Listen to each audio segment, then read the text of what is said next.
Du ernährst dich relativ gesund, verzichtest auf Alkohol und bist trotzdem nach dem Essen ständig müde, hast eine wachsende Taille und vielleicht sogar juckende Füße.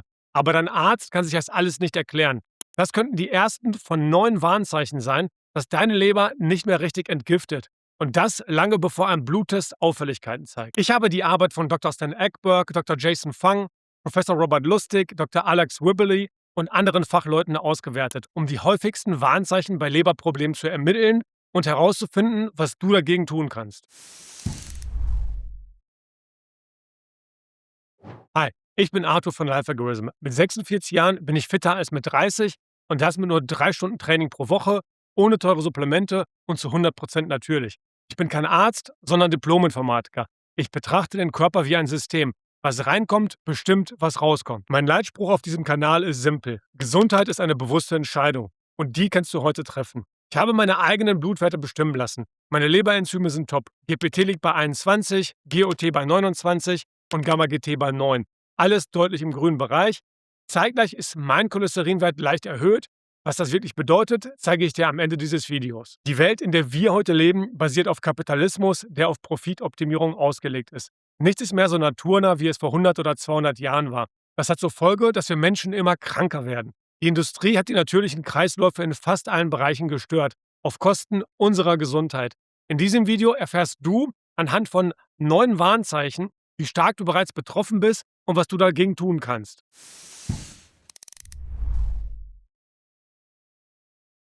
Wenn du an Leberschäden denkst, fällt dir bestimmt zuerst Alkohol ein. Aber das ist leider nur die halbe Wahrheit. Schauen wir uns mal an, wie die bekannte Stopfleber bei Gänsen entsteht. Viele Menschen glauben, dass diese Tiere einfach extrem fettiges Futter bekommen. Aber das stimmt nicht. Das wahre Mittel ist ein riesiger Überschuss an Kohlenhydraten. Die Gänse werden mit Unmengen an Mais und Stärke gefüttert. Und genau aus diesen Kohlenhydraten baut die Gans dann das ganze Fett in ihrer Leber auf. Exakt das gleiche passiert auch in deinem Körper. Wenn du zu viele Kohlenhydrate isst, verwandelt deine Leber diese in Fett. Bei uns Menschen geht das zwar langsamer als bei der Gans und statt Mais ist der Übeltäter bei uns meistens der viele Zucker, aber der Mechanismus bleibt genau derselbe. Der Grund dafür heißt Fructose. Zucker besteht zur Hälfte aus Glucose und zur anderen Hälfte aus Fructose. Glucose kann jede Zelle deines Körpers verarbeiten. Fructose dagegen kann fast ausschließlich deine Leber verarbeiten.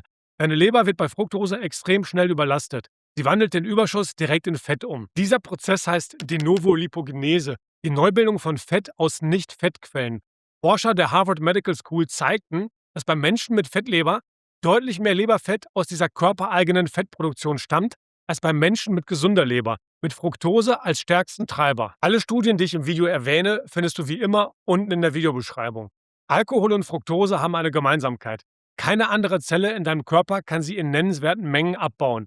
Beide zwingen deine Leber zur Schwerstarbeit, alleine. Was bedeutet das jetzt konkret für deinen Alltag? Es bedeutet, du kannst komplett auf Alkohol verzichten und trotzdem eine Fettleber entwickeln. Über Limonade, über Fruchtsäfte und ja, auch über zu viel Obst zwischendurch. Wie genau diese Fettleber entsteht und wie du das umkehrst, habe ich im Video zum Thema Fettleber erklärt, das ich dir hier verlinke. Aber wie merkst du jetzt ganz einfach, dass deine Leber überlastet ist, lange bevor ein Arzt eine Diagnose stellt?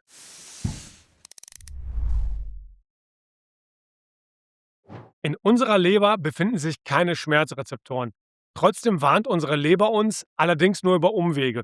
Wir gehen jetzt die 9 wichtigsten Frühwarnzeichen durch. Überprüfe selbst, wie viele davon auf dich zutreffen. Zeichen 1: Müdigkeit nach dem Essen. Wenn Fett in deine Leber eindringt, wehrt sich die Leber gegen Insulin. Sie kann ihre Zuckerspeicher nicht mehr richtig regulieren. Das Ergebnis: Dein Blutzucker schwankt und du wirst müde, kurz nachdem du gegessen hast. Zeichen 2: Dein Bauchfett wächst, obwohl dein Gewicht auf der Waage gleich bleibt. Dafür gibt es sogar einen Fachbegriff, TOFI. Das steht für Thin on the outside, Fat on the inside. Also außen schlank, innen fett.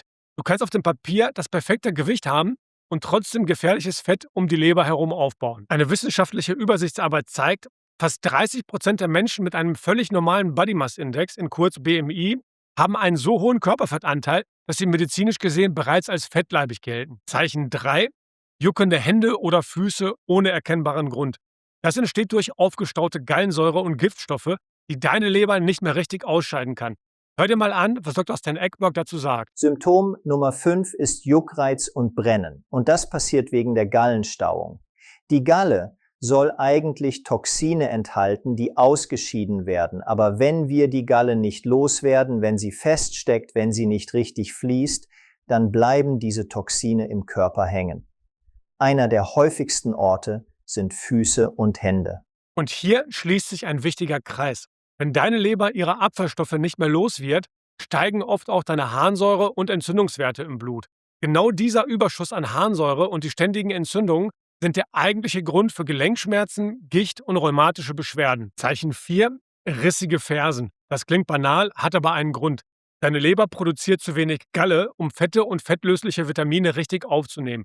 Die Folge ist oft ein Mangel an Omega-3-Fettsäuren und Vitamin B3. Ein einfacher, leicht verdaulicher Nährstoffschub für genau diesen Fall ist Knochenbrühe. Sie liefert Kollagen und Aminosäuren, die deine Leber bei der Verdauungsarbeit unterstützen, ohne sie zusätzlich zu belasten.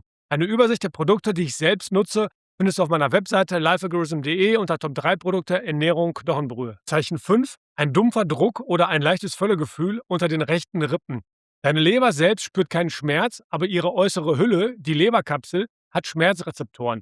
Wenn die Leber durch Fett anschwillt, dehnt sich diese Kapsel und genau das spürst du als dumpfen Druck, wie auch Dr. Alex Wibberley erklärt. Kommen wir nun zu einem Symptom, das oft schwer zu beschreiben ist: ein vages Völlegefühl, Druck oder ein dumpfer Schmerz im rechten Oberbauch, wo sich die Leber befindet, was wir als rechten oberen Quadranten bezeichnen. Die Leber sitzt genau hier, geschützt unter dem Rippenbogen, und ist von einer fibrösen Kapsel umhüllt. Bei einer Fettlebererkrankung vergrößert die Fetteinlagerung das Lebergewebe, und während das Organ wächst, dehnt es diese Kapsel. Die Kapsel selbst besitzt Schmerzrezeptoren, und wenn sie gedehnt wird, verursacht dies ein dumpfes, unspezifisches Unbehagen. Zeichen 6: Schmerzen, die bis in die rechte Schulter oder den rechten Nacken ausstrahlen. Das nennt man übertragenen Schmerz. Leber und Galle teilen sich Nervenbahnen mit dieser Region. Zeichen 7: Veränderungen an deinen Fingernägeln. Weiße horizontale Linien oder extrem blasse Nägel ohne sichtbare Blutgefäße können auf einen Mangel an Albumin hindeuten, was ein wichtiges Leberprotein ist. Zeichen 8: Kleine rote spinnennetzartige Adern auf der Haut oder rote Handflächen. Die entstehen, weil deine Leber Östrogen nicht mehr richtig abbauen kann. Und das letzte und damit 9. Zeichen: dunkle, samtige Hautverfärbung im Nacken oder in den Achseln. Das nennt man Akatosis nigricans und es ist ein anerkanntes, frühes Hautzeichen für eine Insulinresistenz. Der hohe Insulinspiegel regt deine Hautzellen direkt zum Wachstum an, lange bevor ein Bluttest auffällig wird. Schreib mir mal bitte unten in die Kommentare, wie viele dieser 9 Frühwarnzeichen bei dir zutreffen. Wenn du bei 3 oder mehr dieser Zeichen zugestimmt hast, solltest du jetzt genau wissen, wo die größten Hebel in deinem Alltag sind.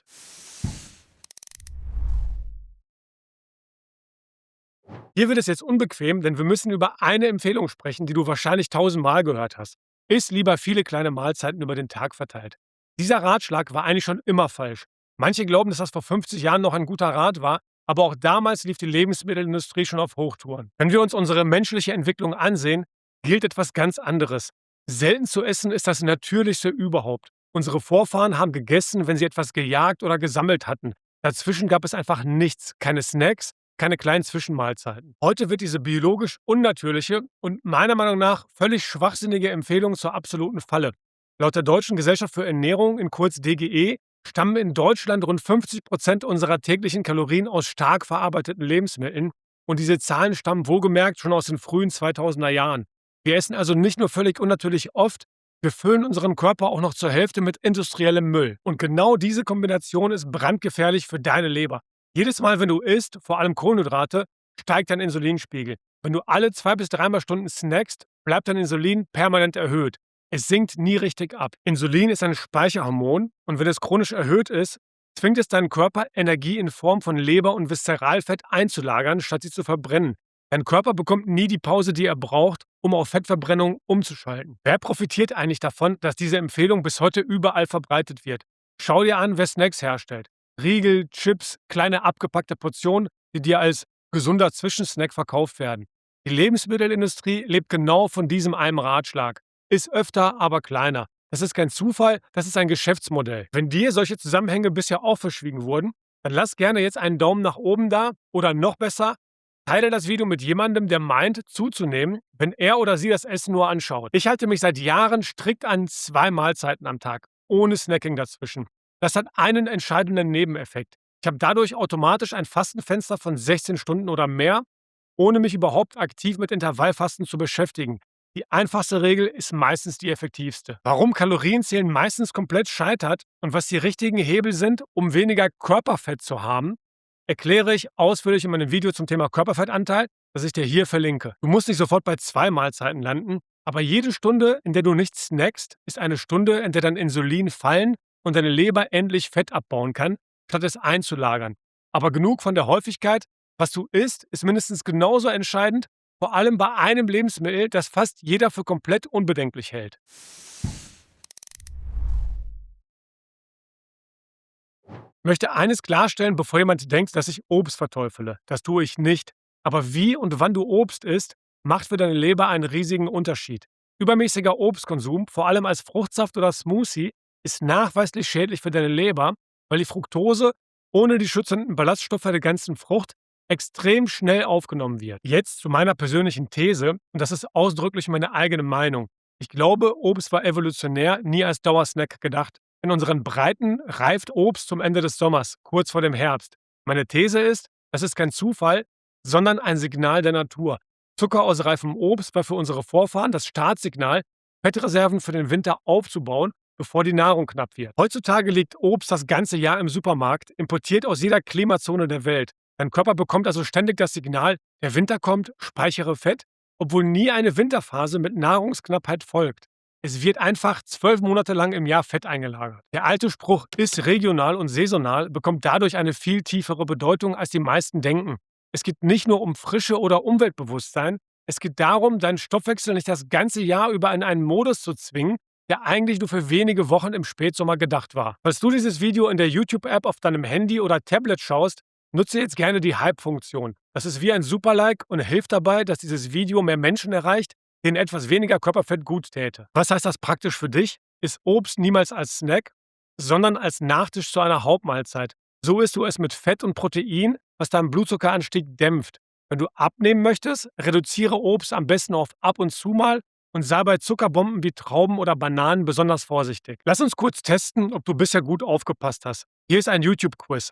Warum ist so viel Fruchtzucker, also Fructose, zum Beispiel aus Obst und Säften, so schädlich für deinen Körper? A. Fructose greift die Zähne an. B. Fructose übersäuert den Magen. C. Fructose sorgt für einen Blutzuckeranstieg. Oder D. Fructose wird nur von der Leber verarbeitet und Überschuss wird sofort als Fett eingelagert. Jetzt solltest du das Problem verstanden haben, sodass wir nun zur Lösung kommen, was du ab heute konkret änderst.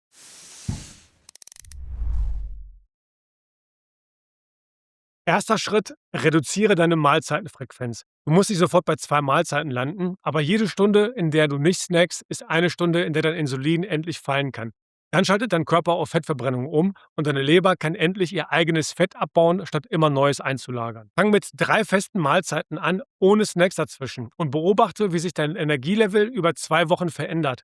Schon eine Gewichtsreduktion von 5 bis 10% reicht laut einer Übersichtsarbeit aus, um das Leberfett messbar zu senken und die Leberenzyme zu verbessern. Was im Körper passiert, wenn du Fastenfenster konsequent verlängerst und warum das sogar bei extremen Fällen funktioniert hat, zeige ich dir in meinem Video zum Thema Fasten, das ich dir hier verlinke. Zweiter Schritt, unterstütze deine Leber gezielt mit Nährstoffen, wie zum Beispiel Knochenbrühe, die ich dir bereits gezeigt habe.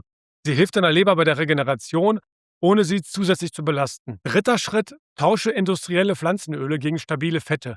Sonnenblumenöl, Maisöl, Sojaöl und auch normales Rapsöl oxidieren schnell, wenn du sie stark erhitzt. Dabei entstehen Entzündungsstoffe, die deine Leber zusätzlich belasten. Diese Öle werden uns seit Jahrzehnten von der Lebensmittelindustrie als herzgesund verkauft. Die Wahrheit ist aber, das sind keine natürlichen Lebensmittel. Es sind billige, hochgradig verarbeitete Industrieprodukte, die in Fabriken oft mit viel Chemie hergestellt werden. Wenn du heiß brätst, greif lieber zu stabilen Fetten. Butterschmalz, Rinderteig oder auch normale Butter sind hier die deutlich bessere Wahl. Und für kalte Speisen nimmst du einfach ein gutes, kaltgepresstes Olivenöl. Vierter Schritt, reduziere unnötige Toxinbelastung. Dein Trinkwasser ist dabei ein unterschätzter Faktor, weil deine Leber für die Entgiftung von Schadstoffen verantwortlich ist, die du jeden Tag über das Wasser aufnimmst. Welche Schadstoffe aus deutschem Leitungswasser nicht vollständig herausgefiltert werden und worauf du bei einem Filter achten solltest, habe ich in meinem neuen Video über Wasser im Detail gezeigt, das ich dir hier verlinke. Fünfter Schritt, ersetze Getreideprodukte durch Low-Carb-Alternativen. Der Grund ist simpel. Jedes überschüssige Kohlenhydrat wird durch Insulin in Fett umgewandelt. Vieles davon landet direkt in deiner Leber. Besonders tückisch ist Brot. Es treibt deinen Blutzucker hoch und macht extrem schnell wieder hungrig. Das verschärft unser Mahlzeitenproblem von vorhin wieder. Statt Brot aus normalem Getreide, nutze lieber Low-Carb-Brot mit wenig Kohlenhydraten, etwa mit Hanf oder Sonnenblumenkern. Genau solche Produkte habe ich mit dem Hersteller Panifactum gebündelt. Du findest die Life Algorithm Low Carb Bundles auf lifealgorithm.de unter Top 3 Produkte im Bereich Ernährung. Und jetzt zur Auflösung meiner eigenen Werte von vorhin. Top-Leberenzyme über 2 verschiedene Bluttests hinweg, ein exzellenter HOMA-Index von 0,8 und trotzdem ein erhöhtes Cholesterin. Das zeigt etwas Wichtiges. Eine gesunde Leber und ein gesunder Stoffwechsel bedeuten nicht automatisch perfekte Cholesterinwerte und umgekehrt sagt ein erhöhter Cholesterinwert allein noch nichts über deine tatsächliche Stoffwechselgesundheit aus. Schau immer auf das Gesamtbild, nicht auf die einzelnen Werte, wie ich auch in meinem Video zum Thema Cholesterin erkläre.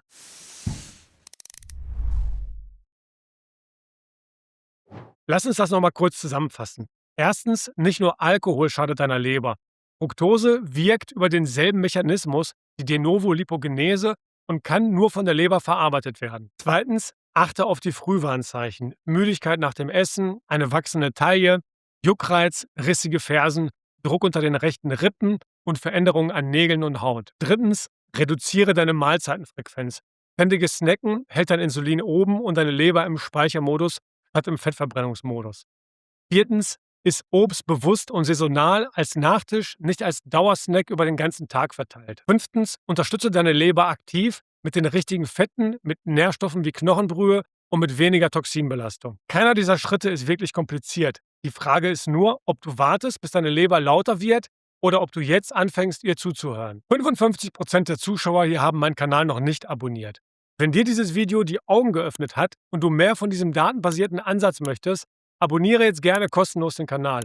Ich veröffentliche jede Woche ein Video zum Thema Gesundheit. Und wenn du immer als Erster wissen möchtest, welche Videos als nächstes kommen und mitbestimmen möchtest, welche Themen, welcher Titel, welches Vorschaubild, dann komm jetzt in meinen Telegram-Kanal. Ich poste dort Abstimmungen und du hast direkten Einfluss auf den Kanal. Wie immer möchte ich mein Video mit einem Zitat zum Nachdenken beenden. Einzige Möglichkeit, gesund zu bleiben, besteht darin, zu essen, was du nicht möchtest, zu trinken, was du nicht magst und zu tun, was du lieber nicht tun würdest. Mark Twain. Bleib kritisch, bleib gesund und fang an. Peace out.